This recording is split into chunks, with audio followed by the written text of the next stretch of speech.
Hi, I'm Katherin. Starting my own venture wasn't easy. After a decade working in the corporate world, I realized that so many things were out of my control, like layoffs and changes in direction. I didn't like the instability.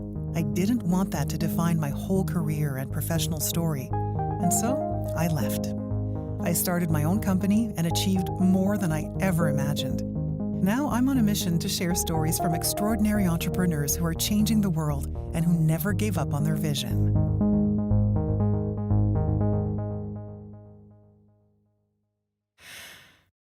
It's easy to get caught up in your work, to feel overwhelmed by your to-do list and the desire to achieve. But it's also easy to meditate. Incorporating meditation into your day is easy, and the effects can be profound. For Suze Yalof Schwartz, discovering this was a revelation. She spent 20 years working in high-profile positions for fashion magazines like Vogue and Glamour, doing makeovers for shows like Oprah and Good Morning America. The New York Times called her the fairy godmother of makeovers. It's not hard to imagine that Suze's experience in fashion was high stress, to say the least. But in 2010, a 3-minute breathing exercise changed her life. She left her career behind to start Unplug, the world's first drop-in meditation studio.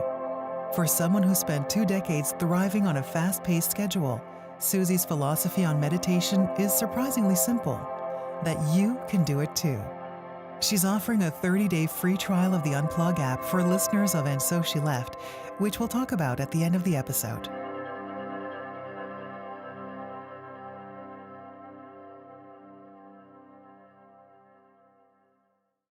Hi, Suze. Thank you so much for agreeing to speak with us today. What I'd like to start with is, what was your career like in the beginning stages, in your crazy, fast-paced Manhattan life, as you were formerly known as the fairy godmother of makeovers? I actually worked at magazines from 1990 all the way to 2010. So I worked at Vogue, Marie Claire, and when I landed at Glamour magazine, what happened was I was doing the swimsuit makeovers and working with someone on that, and they were shooting them on mannequins. And I said, why are we shooting them on mannequins when we were testing these swimsuits to see if they would make someone's bust look bigger, rear look smaller, whatever we were trying to do? Because it was so much more effective looking at the before and afters on them. So I said, let's put it on the real people. And so we did that, and it just went viral. So Oprah Winfrey saw the magazine and she loved it and she wanted us to put it on her show. And then the New York Times saw the show from Oprah. Then they wanted to do a story on me. And the next thing you know, I'm doing makeovers for the rest of my life in the fashion industry. So I remember the New York Times photographer taking that photo and saying, I just want you to know your whole life is going to change after I take this photo. And I said, okay. And it really did. It was a soundbite that they used, the fairy godmother of makeovers, need a ratings boost, hire Suze at Glamour magazine to do makeovers. Because they said that line, I was on television before that, but this made it so I was on television Monday through Friday, sometimes multiple times a day, doing makeovers. So, because people thought they would get a ratings boost. And what does that do for you in terms of workload and the level of stress? I imagine it increases the stress because more is at stake right now. I look back at those days fondly because I am a Energizer Bunny. I love working a lot. I love doing a lot. I loved saying yes to everything. And I never really thought about my own stress levels at the time. For people who are workaholics, they don't really stop and think about what they're doing. And I didn't have a real crash and burn until I ended up leaving Glamour, moving to Los Angeles, and then just doing nothing was really shocking. And I realized, wow, all those years of just going and not being present in the present moment when I was took a toll. So it was a high stress, crazy environment. And I wish I was meditating then. Had I known then what I know now, I would have been even more successful at that.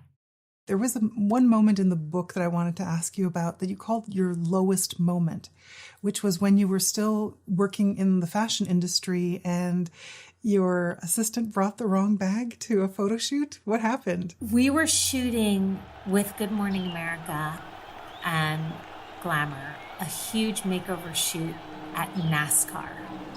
And we were doing makeovers in the pit. And my assistant at the time packed the reject rack. The reject rack were all the clothes that my editor-in-chief at the time said, absolutely do not bring these clothes that can't go in the magazine. So there was the good rack and there's the reject rack. Well, she packed the reject rack and not the good rack. So we're in the middle of NASCAR. There's no shopping centers close by. The closest one is 20 miles away and it's a Walmart. And so I was so upset.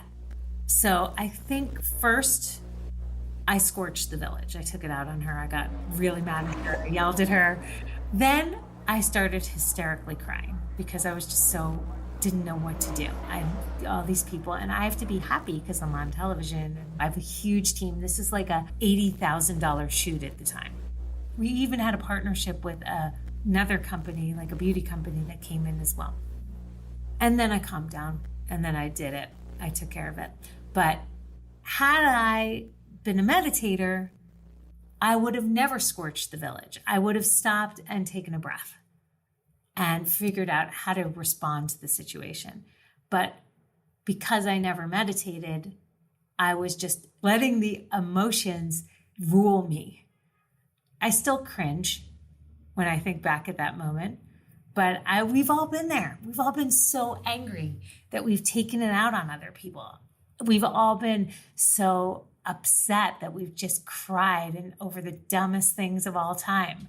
This is not life or death, shooting makeovers in NASCAR, but it appeared like it was from my emotional state.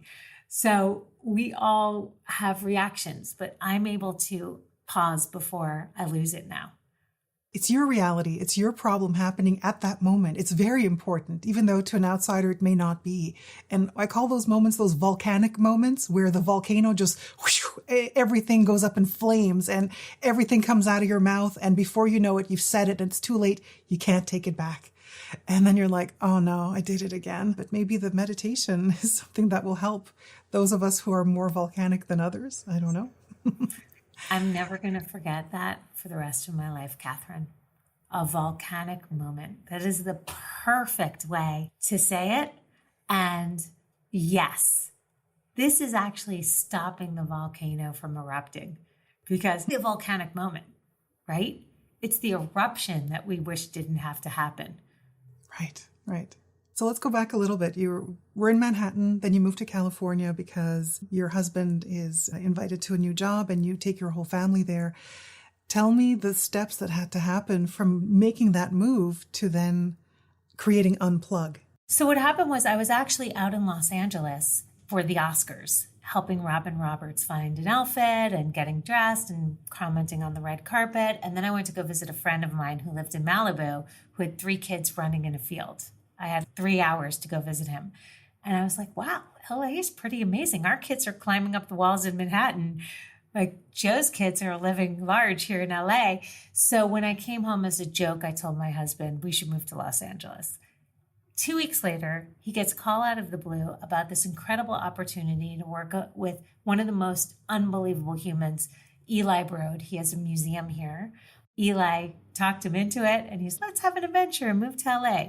That's when I quit my job in New York, moved to Los Angeles with my 3 kids, not knowing anyone here, never having been anywhere but the Chinese theater in my friend's backyard. And then I started working again and going back and forth to New York. When I went to New York on one trip, I almost had a panic attack because I didn't feel good about leaving my 3 kids in LA, even though my husband was home working. And my mother-in-law, fortunately, who was a psychotherapist, was there. And she literally taught me a 3-minute meditation that transformed me from stressed to calm, from worrier to not worrying at all. And after that happened, I said, what is that? I want to know what that is. And she told me it's meditation and I should really learn how to do that. Probably something she was thinking for a really long time and never actually said to my face. And so when I came back to LA, I started searching for places to meditate, and it was not easy. There were 3-week programs, 6-week programs, 4-day extensive programs in some stranger's apartment. There were no places like the Dry Bar where you could just pop in and get your hair done for 30 minutes, come out, look great, feel great. There was nothing like that for meditation. And that's when I started thinking, wow, meditation needs a makeover. So I said to my husband, I honestly feel like I should open a meditation studio. And he said to me, you should really learn how to meditate first. And I said, oh, yeah, there's that. Okay, you'll see, I'll do this. And so I started learning from all the different people, all the experts. And next thing, I'm connecting with the entire spiritual industry out here. And I'm searching for spaces and I find one. I say, this is it. And I literally said to the person who owned the building, I know nothing about business, but I really believe this is going to be the biggest thing in the world and there'll be one on every corner. We then, from that point on, started opening up classes, and that was tax day, April 14th, 2014. So we're just about to celebrate our 9th year birthday at this studio. It's incredible because you said you knew nothing about business and you knew nothing about meditation, and yet it worked. What did you have to do to prepare for all this? Where did you get all of your training and what had to happen? I went to a very exclusive university called University of YouTube. It is free for anybody who needs to go. So I always say for anyone who has an idea that they can't stop thinking about and they wonder, how am I going to do this? Who am I to open up the world's first meditation studio? Who am I to do that? It's about taking steps in the direction of your dream on a daily basis, micro steps. And that's exactly what I did. What kind of stuff was available out there? You said some stuff was 3 weeks. Were there things that were out of reach and that you thought, oh, I could do better than that? Well, I really did think I could do better than all of it. But I took a 6-week program at UCLA, which was great, but it was really slow for a New Yorker who wants to transform that 6 weeks into 6 minutes. I did all of Deepak Chopra's 21-day meditation series back to back to back. I started going to lectures with Cole and all these different leaders and just trying to absorb as much as I possibly could. And really, I started learning and reading books, a ton of books. And the books were actually the best thing. In fact, there was one book called Please Meditate by Olivia Rosewood. And I just read that book and I loved it so much. So I tweeted her actually and found out she lived in LA. And I said, can I meet you? I'm opening up the studio. She came to the studio and I explained to her my philosophy. And she said, that's so weird. That's my philosophy too. And what it was, I was actually quoting her to her. I didn't realize, like, I'd underlined every single thing on her book, that her philosophy then became my philosophy. And she became one of our teachers. Sounds like you were surrounded by a lot of important people and good people who helped you out. I think that's very important when you're starting off. But were there ever any moments that were really hard, or you thought, I can't do this anymore, it's just too hard? Everything was scary. I didn't even know how to sell anything. Point of sale system, I had to set that up. There's so many things that I had to learn the hard way, unfortunately. When I first opened up Unplug, I was giving away free classes. And that is the worst thing you can ever do. Free services, you think, oh, they'll come, they'll try us, they love it, and they'll come back. It doesn't work like that. Free services, they come, they try it, they say thank you, and then they look for the next free service. So they don't really value it. So when you pay attention, even for a single class, they don't really value it as much. I'm coming to one class, I'm one and done.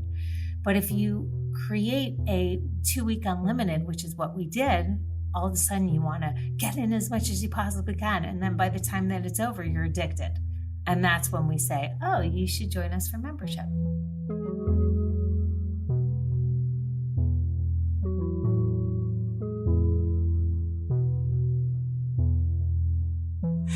So give me an example of people who take your classes and what impact that's had on them. There is 0 type. So you might be sitting in a class next to an A-list celebrity and then next to a surgeon, next to a tree hugger. What they all have in common is they all have big hearts and they all are overcoming obstacles to be a little bit more responsive and less reactive in their lives. Yeah, I guess when you're in it, you're not thinking about it. You're just going through the motions. You have to get things done. You have your to-do list day in, day out. You have to go ahead and tackle what's in front of you. So you're not really thinking, oh, this is a stressful moment. Usually what happens to people is when they function like that, they end up having a disease afterwards because they're so stressed and they're never taking time for self-care. And what happens is they end up getting sick and then they find self-care. I remember Ariana Huffington telling me this story of how she was working like that.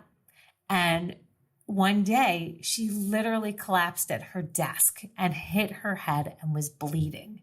And that's what it took for her to find meditation and self-care. That's pretty impactful, no pun intended, but that's really where people realize at some point something has to happen in order for you to have a wake-up call and say, oh, I can't keep going at this pace because it's literally going to kill me, or it will at least incapacitate me for a bit.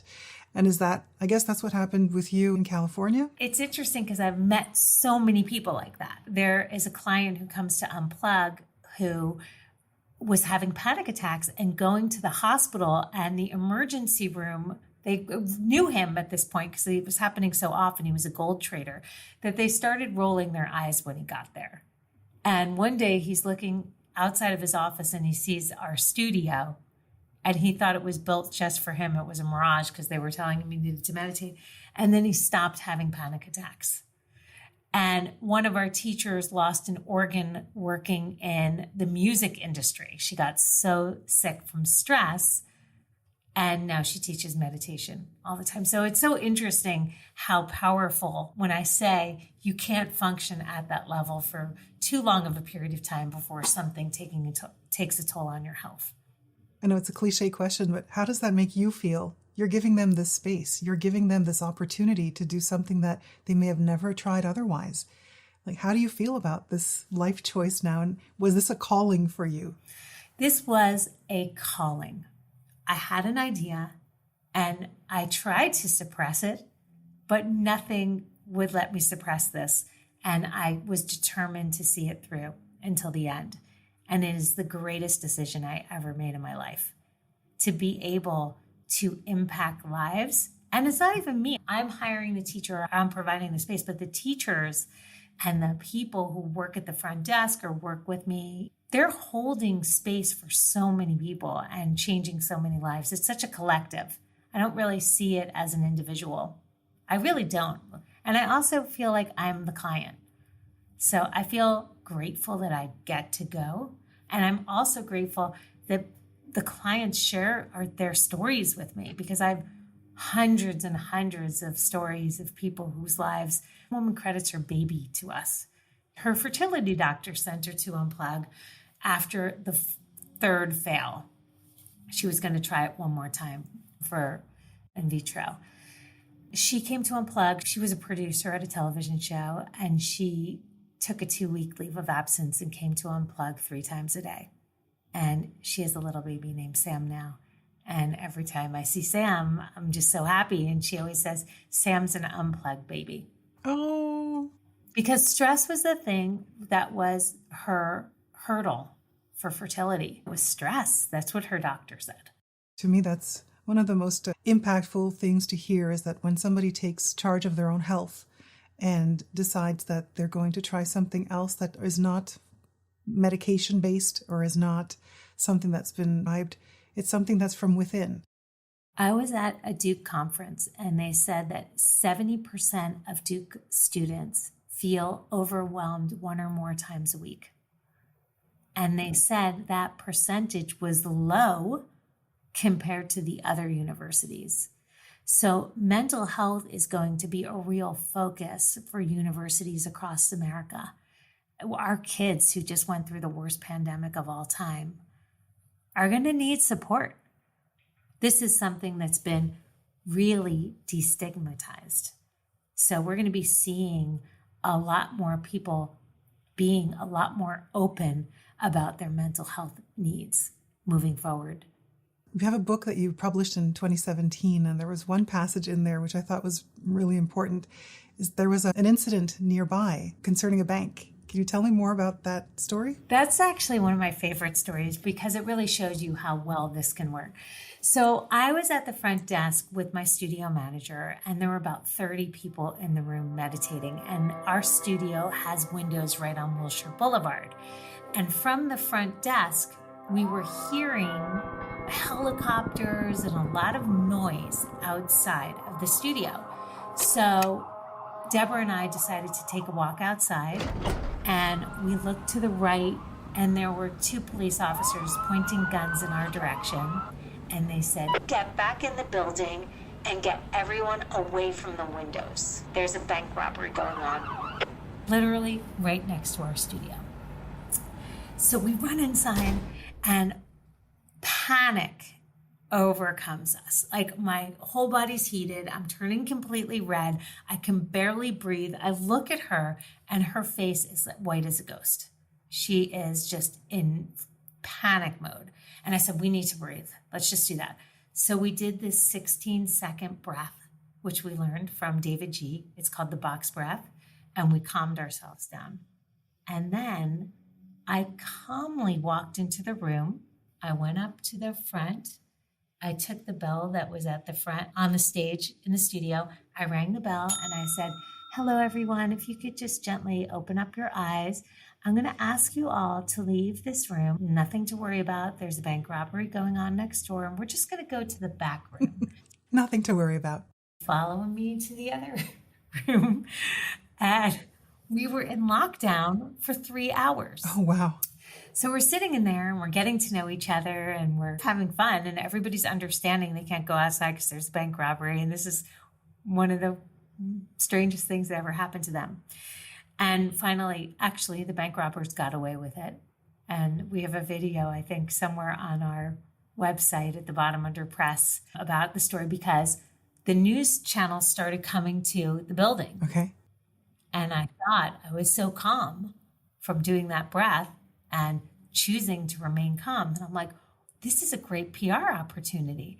So I went outside and I said, "If you show the sign, I'll tell you exactly what happened." And I walked them through the bank robbery and how we were in the back and how a lot of people became members that day because they were like, "Wow, if you two can stay calm and you could make us calm, then we want to do this more often."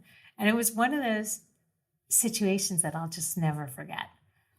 That's extremely real. And it really hits to that inner place of fight or flight when you get really panicky and you feel like all the blood rushes to your feet and nothing is working and you can't move, or whatever people go through when they're panicking. That breath is what made it all okay and recentered everything and helped a lot of people stay safe. When we're afraid, what we don't do is we don't breathe.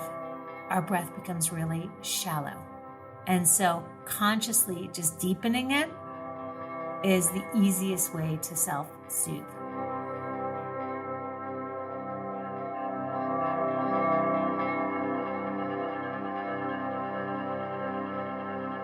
I think there's something to be said about learning techniques to calm yourself down and being very self-aware.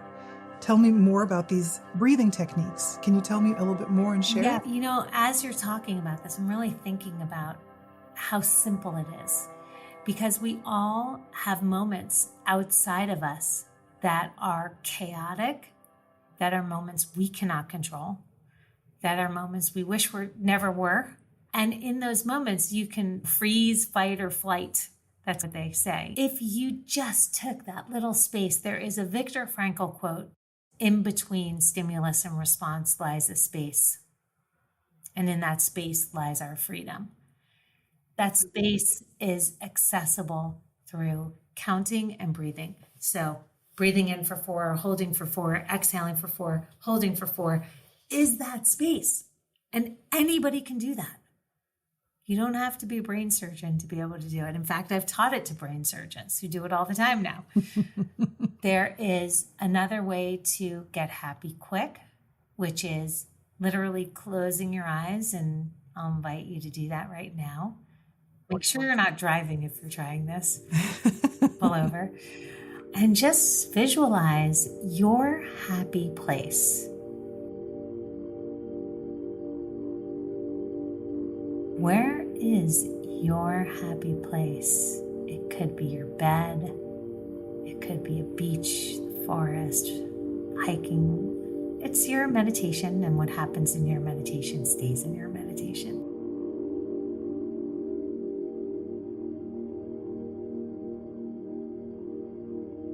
So visualize your happy place, and now just imagine yourself really being there.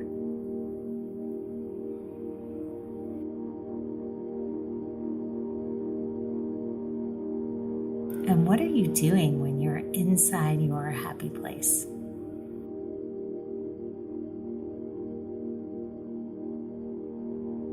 And when you're ready, you can work your fingers and your toes and open your eyes. And I have to say, you have huge smiles on your faces. So clearly you went somewhere and you didn't have to pay for it with a first class ticket there. Katherin, where were you?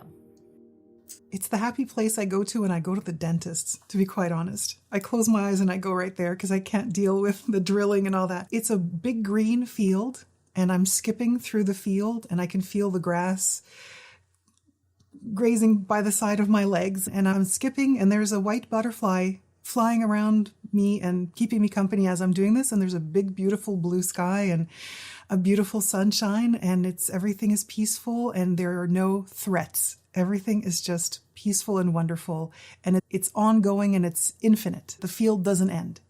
And that's where I went. And how easy that you can go there for 60 seconds and feel happier, right? So yes. Bob Roth, who's a famous TM teacher, talks about the ocean. And he says, when it's stormy outside, the surface of the ocean is very choppy and scary. But when you go underneath and beneath the surface of the ocean, it's really still and calm.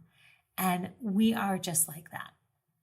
What do you tell people who say, oh, I don't do meditation, that's not for me, it's too hippie, or it doesn't work for me, or I've tried and it's just, I can't sit still? What do you tell them? I love hearing that, because it depends what kind of meditation you're doing. Look, we can call it tactical breathing, and that's meditation, right? It doesn't have to be called meditation if that word scares you. Let's just call it tactical breathing, which is what the Navy SEALs call it. And it's the exact same thing. I was going to say, that sounds very military. Yes, yeah. Tactical breathing. Or we could call it mindfulness in schools, or we could call it meditation in the ashram. There's so many different ways you can talk about it. But scientifically speaking, this works. There has been a study by Sarah Lazar. She did a TED Talk, and you can watch it on YouTube, where she shows before and after MRIs of the brain. And she takes 50-year-olds who've never done this before and compares them to the brains of 25-year-olds. 25-year-old brains are super sharp, and that's when your brain peaks. And what happens is after the age of 25, it slowly starts to decline. So she took 50-year-olds and had them meditate and did the before and after. And what she found was the area where executive decision-making, memory, focus, that area in the front of the brain grew, and the area, the amygdala, back of the brain, stress and anxiety, shrunk. So people were able to change the physical structure of their brain, scientifically speaking, by doing these practices. So it's not about does it work or doesn't it work. There's so many scientific studies that prove that it does. So now the next question is, I can't do it because I think too much. And what people don't realize is we have between 5,000 to 80,000 thoughts every single day. That's about a thought a second. So you're not going to stop thinking. You're never going to be able to clear your mind. Meditation is a practice between your mind wandering and you coming back to the present moment. And it's like a dance. Your mind will have you planning a vacation to Italy, and then you're like, whoa, let me come back here and get my brain and body into the same zip code. The practice is actually being able to notice when you're unaware, because these thoughts that are on autopilot for us, stress, anxiety, we're not good enough, sometimes they're really mean thoughts that we're telling ourselves that aren't even true. we're able to be aware of those thoughts and now able to unsubscribe from them because we have that awareness. And the practice is to come back. Noticing what you're thinking is going to help you clear out those thoughts that are no longer serving you and actually inputting thoughts that are going to move you forward. There's a lot of hype about toxic positivity, but to me, negative thinking is the worst thing that you can do to yourself. Because when you are a negative thinker, you're sabotaging yourself all day long, every day. And enough people are trying to sabotage us.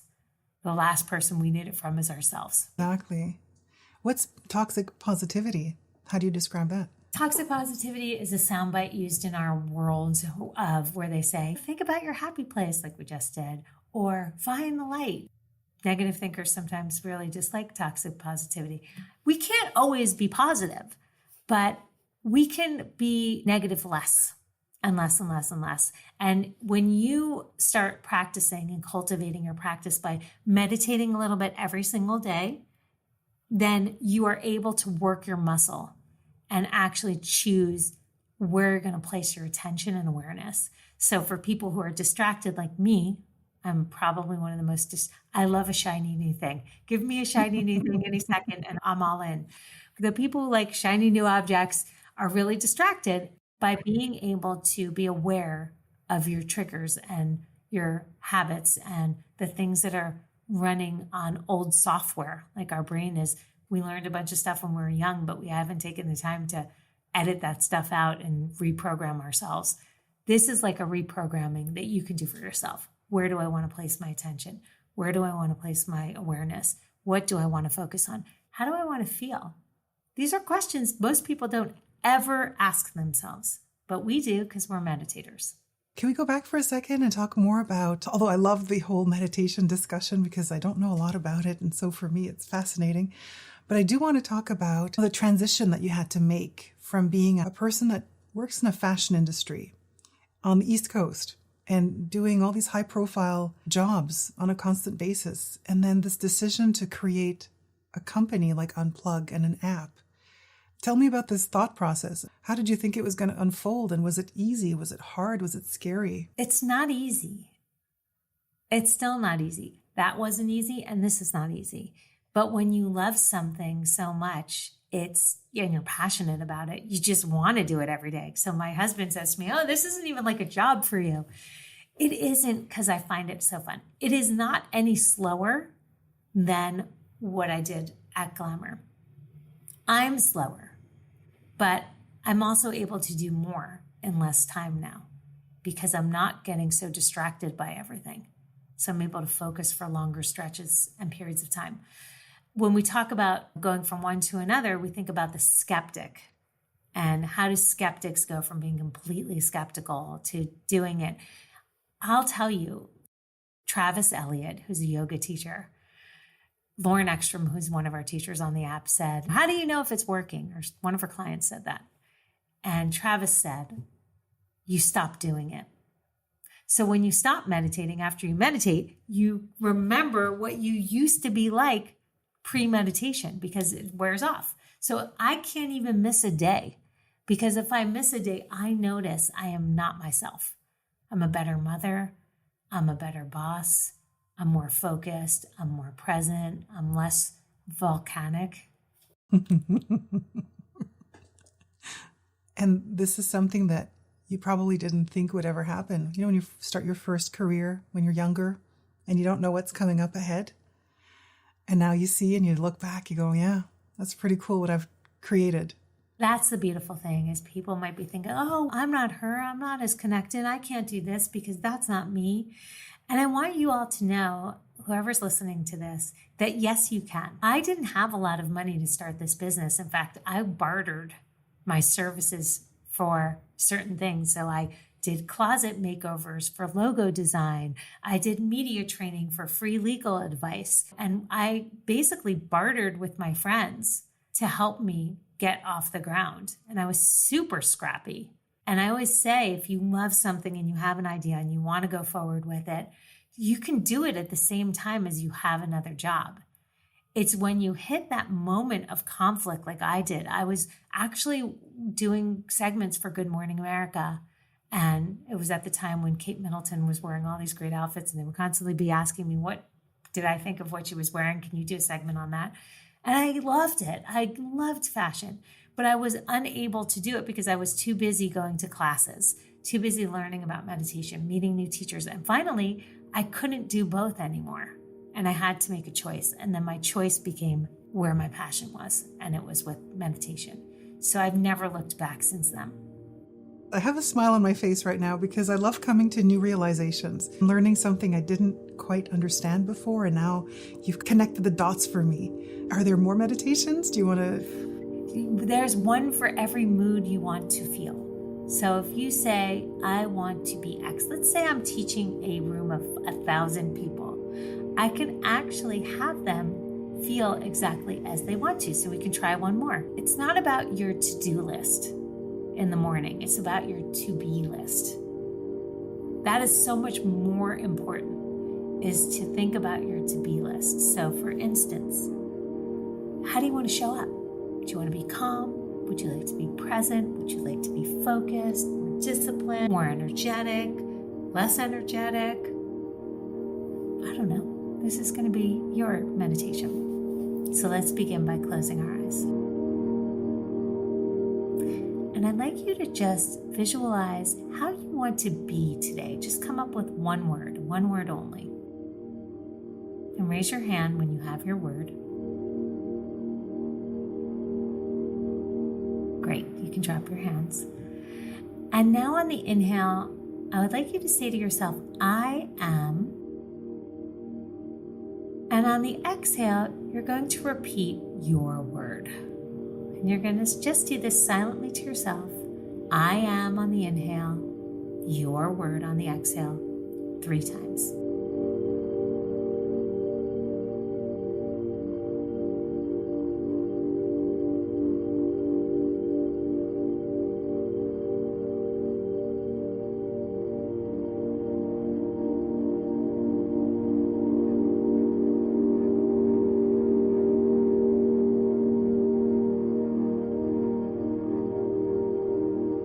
And now just visualize the rest of your day from this point forward of you being your word. Who are the people that you come in contact with? What are the things that you do? Just imagine yourself being your word.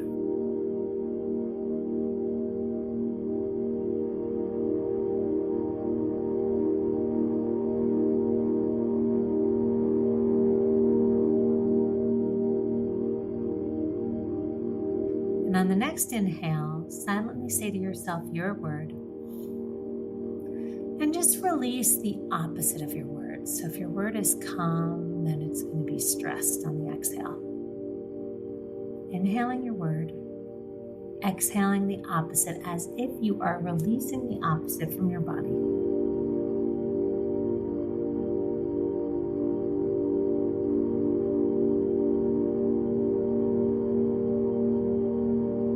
Do you feel like your word?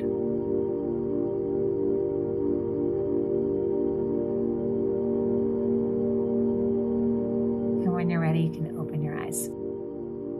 Many thanks to Suze Yalof Schwartz. To get a 30-day free trial of the Unplug app, you can use the code found in the episode description. And So She Left is made by Cansulta and Ethan Lee. We'll be back next Wednesday with a new episode. Music by Chris Zabriskie, edited for your enjoyment. You can find a list of all the songs you heard here in the episode notes. I'm Katherin, and thanks for listening.